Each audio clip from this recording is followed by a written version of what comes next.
You are losing power. You cannot see the leak. You cannot see the wound. But you can feel the loss. You feel it when you wake up in the morning, heavy with a fatigue that sleep cannot cure. You feel it when you walk into a room and instinctively look at the floor because you cannot hold another man's gaze. You feel it in the silence of your own mind, a subtle, gnawing sense that you are hollow. That you are a fraud. You are not tired because you work too hard. You are not anxious because the world is scary. You are weak because you are draining yourself. Every single day, your biology gifts you a massive payload. A finite amount of creative, aggressive, dominant energy. The ancients called it ajas. The Taoists called it jing. It is the raw material of empire. It is the fuel that builds cities, conquers nations, and writes history. It is the very spark of life. And what do you do with it? You flush it. You spill your life force into a pixelated void. You trade your birthright for 5 seconds of cheap dopamine and a lifetime of regret. You are not a man, you are a leaking vessel. And the world can smell the weakness on you. Let us be brutally honest. This is not just your personal failure.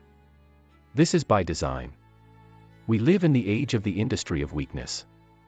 An entire economy built on a single goal, to keep you sedated. To keep you weak. Why?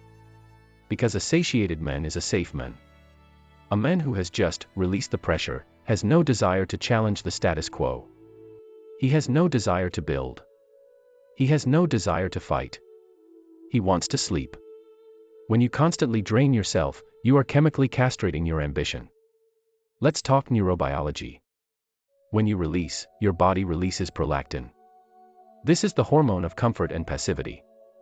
It is the biochemical break that tells your body, you have completed your mission. Now rest. Testosterone drops. Dopamine crashes. You become passive. But here is the tragedy, you have not achieved anything. You have tricked your nervous system with a handful of pixels. Your brain believes you are a genetic emperor, yet you are sitting alone in the dark. Why would nature waste energy making you ambitious, sharp, and dangerous if your brain thinks you have already won? So you remain trapped. A zoo animal pacing in circles, waiting for the next hit, while your real life crumbles into dust. To the modern man, the word discipline sounds like a punishment. Like deprivation. To the historical elite, it was a weapon. This is not about internet challenges. This is not about guilt. We are talking about energy transmutation. We are talking about the practice of the Ronin, the Spartans, the great inventors. Take Mike Tyson in his prime in the 80s. He practiced total retention for 5 years before becoming the heavyweight champion. When he walked into the ring, he wasn't just a boxer. He carried an aura of invincibility. His opponents lost the match in the locker room just by feeling his presence. That was not frustration. That was accumulated charge. Take Nikola Tesla. The man who electrified the earth. He lived a life of total focus. He realized that primal energy and mental creativity come from the same source. Instead of scattering it, he channeled it upwards, into his brain, until he could see his inventions in the air before he built them. Napoleon Hill, after interviewing the 500 wealthiest men in America, discovered a secret. He wrote that the men of greatest achievement are those who have learned the art of transmuting their drive. Notice the word. Transmutation. Alchemy. The turning of lead into gold.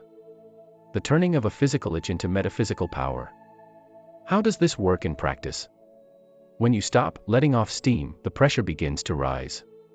The first few days are easy. But after the first week, the war begins. Most men fail here because they do not understand what is happening. They feel the tension and call it anxiety. They feel the fire and call it stress. And they look for a way to extinguish it. Mistake. That pressure is not the problem. That pressure is the point. Imagine a pressure cooker. If the valve is open, the steam escapes harmlessly. If you close the valve, the pressure builds to a critical point. Only then can you use that steam to drive a locomotive. When you retain the source, your body enters a mode of hyperadaptation. It realizes you are not comfortable. And since the biological imperative is survival and conquest, the body does everything possible to make you more attractive, stronger, and more dominant.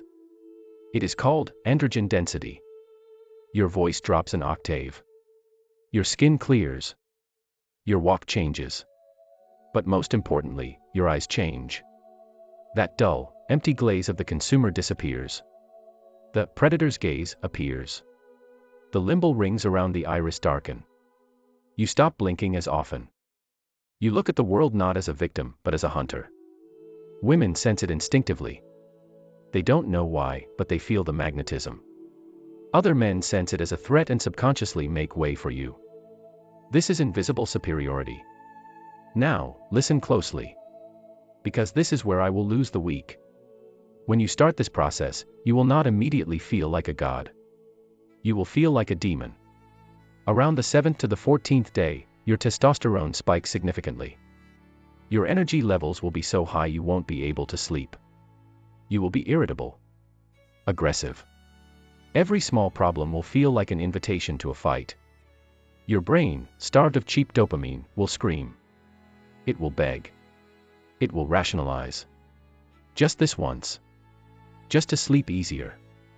Just to calm down. This is the valley of death. This is the moment where the boy dies so the men can be born. If you give in here, you go back to the start. You are zero again. But if you endure, if you take that aggression and aim it not at yourself, but at the world, that is when the magic happens. You must have an outlet. But not a cheap outlet. 1. The physical outlet. Lift heavy iron. Run until your lungs burn. The body must understand that this energy is for survival. 2. The creative outlet. When the urge hits, sit down and work. Write. Build. Code. This raw energy is the most powerful nootropic known to men. It wipes away brain fog in seconds. The path of the Ronin is lonely. But the path has rules. Here is your battle plan.